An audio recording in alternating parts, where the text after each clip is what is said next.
Hello বন্ধুরা, তোমরা তো শিমের অনেক রকমের রেসিপি খেয়েছো, কিন্তু শিমের ভর্তা কি কেউ খেয়েছো? তো আজকে আমি তোমাদের জন্য নিয়ে আসলাম শিমের ভর্তা। তো শিমগুলো আমি চারপাশে শিকড় কেটে নিলাম। এখন আমি একটা ক্যানের মধ্যে অল্প জল দিলাম, আর সাথে লঙ্কা আর রসুন রসুন দিয়ে শিমগুলোকে সিদ্ধ করে নিলাম। তো আমার শিমগুলো সিদ্ধ করা হয়ে গেছে, এখন আমি পেস্ট করব। তো আমি কড়াইতে কালো জিরা আর শুকনো লঙ্কা দিয়ে দিলাম, অল্প তেল দিয়ে। আর এখন আমি পেঁয়াজ কুচি করে রাখছি, সেই পেঁয়াজ কুচিটা দিয়ে দিলাম। এখন পেঁয়াজটাকে লাল লাল করে ভেজে নেব। তো আমার পেঁয়াজ ভাজা হয়ে গেছে, এখন আমি দিয়ে দিব শিম শিম পেস্ট করা শিমটা।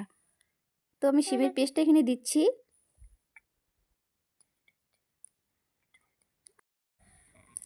তো আমি শিমের পেস্টটা দিয়ে দিলাম, আর এখন আমি দিয়ে দেবো এখানে হালকা জল। তো আমি জল দেওয়া হয়ে গেলে এখন আমি স্বাদ মতো লবণ হলুদ দিয়ে দিলাম।